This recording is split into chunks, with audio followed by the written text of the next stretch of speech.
Hey, come in, sir. Yes, come in. Please be seated. Thank you, sir. പേര് മധു എന്നല്ലേ? Yes, sir.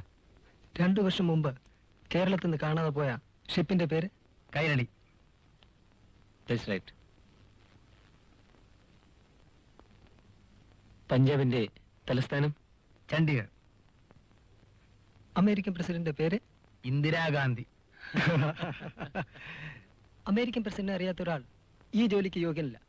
American president റീഗനാണെന്ന് പറഞ്ഞാൽ നിങ്ങളുടെ മകളുടെ ഭാഗവരന് വേണ്ടി മാറ്റി വെച്ചിരിക്കുന്ന ജോലി എനിക്ക് തരുമോ?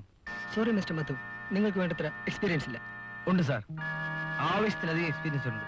ജോലി ചെയ്തല്ല, അന്വേഷിച്ചു. ഇതിൽ കൂടുതൽ എക്സ്പീരിയൻസ് ആവശ്യമുണ്ടെങ്കിൽ നിങ്ങളെപ്പോലുള്ള ഓഫീസേഴ്സ് വിളിച്ച് ഇന്റർവ്യൂ കോൾസ് ഈ ഫയലിലുണ്ട്. ദാ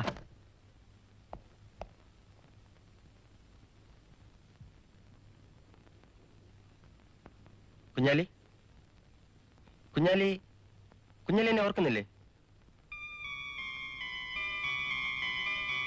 അന്ന് മാർക്കറ്റിലുണ്ടായ കൂലിത്തർക്കത്തിൽ നിന്നും നിങ്ങൾ എന്നെ രക്ഷപ്പെടുത്തി ഓർക്കുന്നില്ലേ?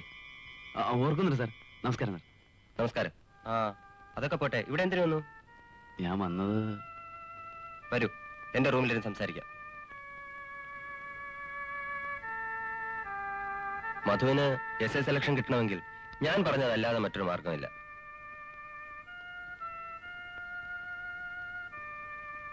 അതിനിപ്പോ 10,000 രൂപയ്ക്ക് ഞാൻ എവിടെ പോകും സാർ? രൂപ കുഞ്ഞാലി സംഘടിക്കണം.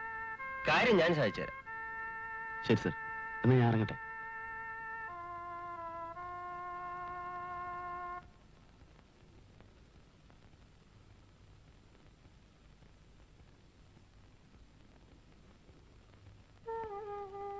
ഇത്തവണ ജോലി ഒത്തു കിട്ടിയെന്ന് നിന്റെ മുഖം കണ്ടപ്പോഴേ മനസ്സിലായി. കുഞ്ഞാലി, ഇത്തവണ ഞാൻ കാല് പിടിച്ച് അപേക്ഷിക്കുകയാണ്. നിന്നോടൊപ്പം കൂലിപ്പണിക്ക് വരാൻ എന്നെ അനുവദിക്കണം. മധു, നീ എന്താണ് ഈ പറയുന്നത്? നിന്റെ അച്ഛൻ എന്നെ മടിയിലിരുത്തി വാരിത്തന്ന ചോറിന്റെ രുചി എന്റെ നാവിൽ നിന്ന് മാറിയിട്ടില്ല.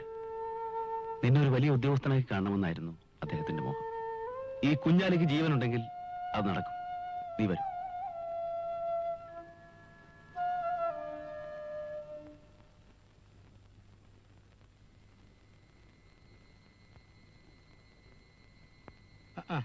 ആശാനോ?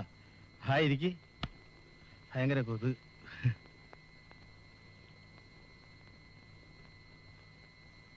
പിന്നെ ആ കാശിന്റെ കാര്യം വല്ലതും ശരിയായോ? പരിചയമുള്ള എല്ലാവരോടും ഞാൻ ചോദിച്ചു, പക്ഷെ ഒരു രക്ഷയുമില്ല. എങ്ങനെയും മധുവിന് ഞാൻ ആ ജോലി വാങ്ങിക്കൊടുക്കും.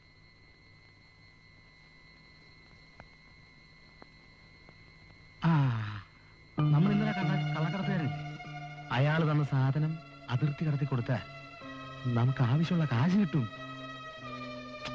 വാശാനെ വാ വാ.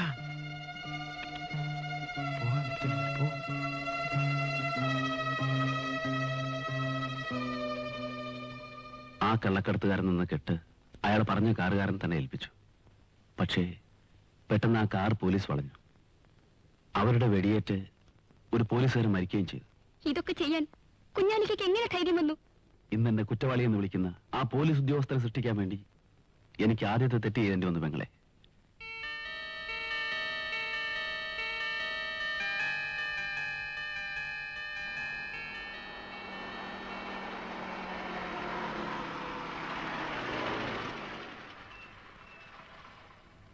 ായിരുന്നു. ഏതായാലും ഒരു ശാപ ഉപകാരമായി. അതുകൊണ്ടായാലും ഒരു പുതിയ മനുഷ്യനാണോ നീ പറയുന്നത്? അതേന്ന് പുള്ളിക്കാരന്റെ അച്ഛൻ ഷാജിക്ക് തിരക്കിട്ടൊരു വിവാഹാലോചന നടത്തുകയാണ്. ശാന്തിയല്ലാതെ മറ്റാരും വിവാഹം കഴിക്കില്ലെന്ന പുള്ളിക്കാരന്റെ പിടിവാശി. അതിന് ഷാജി മാത്രം വിചാരിച്ചാൽ പോരല്ലോ. ദേ വരുന്നു, ഞാൻ പോണു. ഞാൻ ശാന്തിയോട് വളരെ ക്രൂരമായി പെരുമാറിയിട്ടുണ്ട്. Really I am sorry about it. ഞാൻ കാരണമാണ് ഷാജിയുടെ പഠിത്തം മുടങ്ങിയതെന്ന് എനിക്കറിയാം. അന്തസ്സുള്ള ഏതൊരു പെണ്ണും ചെയ്യുന്നതേ ശാന്തിയും ചെയ്തിട്ടുള്ളൂ. കുറ്റം മുഴുവൻ എന്റെ ഭാഗത്താണ്. ഞാൻ പോട്ടെ, സമയായി. അങ്ങനെ അങ്ങ് പോയാലോ? ഞാൻ ശാന്തിയുടെ ചേട്ടനെ കാണാനായിട്ടിരിക്കുക. ഞാൻ ഈ സംഭവങ്ങളൊന്നും ചേട്ടനോട് പറഞ്ഞിട്ടില്ല. ഈ സംഭവങ്ങളെ പറ്റി പറയാനൊന്നുമല്ല, എന്റെ ഭാവിയെ രൂപപ്പെടുത്തുന്ന ചില കാര്യങ്ങൾ എനിക്ക് ചേട്ടനുമായിട്ട് സംസാരിക്കാനുണ്ട്. ഞാൻ പോട്ടെ ഷാജി.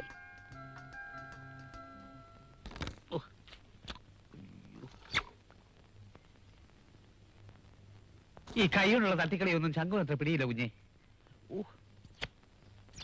കുഞ്ഞെ, ഈ കാരാമകളി എപ്പോഴാ വന്ന് നിൽക്കുന്നത്? കണ്ണടച്ചിട്ട്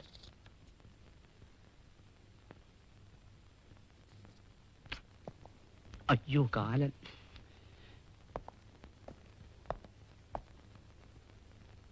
വിടാൻ. ശ്ശോ, വരൂ ലേഖേ, വിടൂ. നമുക്ക് അല്പം ക്യാരംസ് കളിക്കാം. ആ, വിടൂ. വിടൂ. വിടാൻ. ഡാഡി, വിടൂ. വിടൂ. ഡാഡി, ഡാഡി, ഡാഡി, ഈ മനുഷ്യൻ ആരാണ്? ഹ, നിനക്കറിയില്ലേ വിക്രമൻ? ആരായാലും ഇയാൾ വൃത്തികെട്ടവനാണ്. വിക്രമൻ, നിനക്കറിയാമോ ലേഖ ആരാണെന്ന്? നന്നായിട്ടറിയാം. നിങ്ങളുടെ മകൾ. സൗന്ദര്യ വസ്തുക്കൾ വെറുതെ കണ്ട് ആസ്വദിക്കുന്നതിൽ ഞാൻ രസം കണ്ടെത്താറില്ല. നിന്നെ ഞാൻ ഇവിടെ കൊണ്ടുവന്നതിന്റെ ആവശ്യം എന്താണെന്ന് നിനക്കറിയാം. വേണ്ടി വന്നാൽ നിന്നെ അവസാനിപ്പിക്കാൻ മറ്റൊരു വിക്രമനെ കണ്ടുപിടിക്കാൻ ഞാൻ മടിക്കില്ല. ശേഖരൻ മുതലാളിയെ വിക്രമന് നന്നായിട്ടറിയാം. വിക്രമനെ മുതലാളിയും അറിയുന്നത് നന്ന്.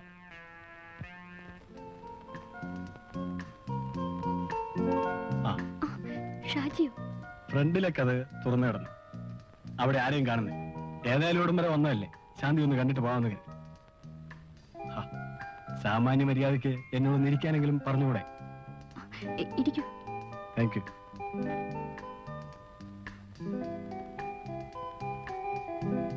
ഷാജി കൂടെ കൂടെ ഇവിടെ വരുന്നത് മറ്റുള്ളവർക്ക് തെറ്റിദ്ധാരണയ്ക്കിട വരും. ഉപദ്രവിക്കണമെന്ന് കരുതിയല്ല. കാണണമെന്ന് തോന്നിയാൽ പിന്നെ ഞാനൊന്നും ആലോചിക്കാറില്ല, ഇങ്ങ് പോരും. എന്റെ സ്ഥിതി ഷാജിക്ക് അറിയാൻ പാടില്ല. എന്റെ കുഞ്ഞാലിക്ക ഒളിവിലാണ്. ചേട്ടനാണെങ്കിൽ പിടിച്ചേ അടങ്ങുന്ന വാശിയിലാണ്. എന്റെ ദുഃഖം ആരോട് പോയി പറയും? ശാന്തിയുടെ ദുഃഖം എനിക്ക് മനസ്സിലാവുന്നുണ്ട്. I can understand it. ഓരോരുത്തരുടെ വിധി ഓരോ വിധത്തിലല്ലേ. അപ്പോ ചേട്ടൻ എപ്പോഴാ വരിക? ചേട്ടൻ കുറച്ച് ലേറ്റായിട്ടേ വരൂ.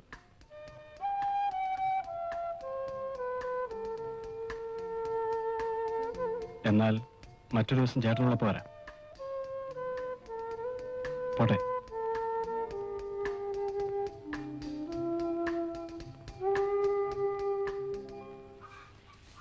ഞാൻ പോട്ടെ അമ്മേ.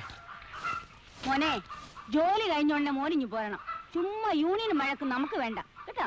എന്താ ലേഖേ, എന്ത് പറ്റി? ഞാൻ എന്നേക്കുമായി എന്റെ വീട് ഉപേക്ഷിച്ചു. ഇന്നു മുതൽ ഇതാണ് എന്റെ വീട്.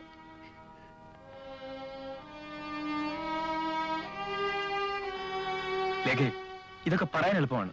ലേഖ വീട്ടിലേക്ക് പോയിക്കോളൂ. മോള് വീട്ടിലേക്ക് പോകും. എന്റെ വീട്ടിലെ സാഹചര്യം അമ്മയ്ക്കറിയില്ല. അമ്മയ്ക്ക് ഇഷ്ടമില്ലെങ്കിൽ ഞാൻ പോയേക്കാം. പക്ഷേ വീട്ടിലേക്കല്ല. മോളെ, മോളെ, നിന്റെ മനസ്സ് മനസ്സിലാക്കാൻ എനിക്ക് കഴിയും മോളെ. നീ അകത്തേക്ക് വാ. അമ്മേ, നീ പോടാ അവിടുന്ന്.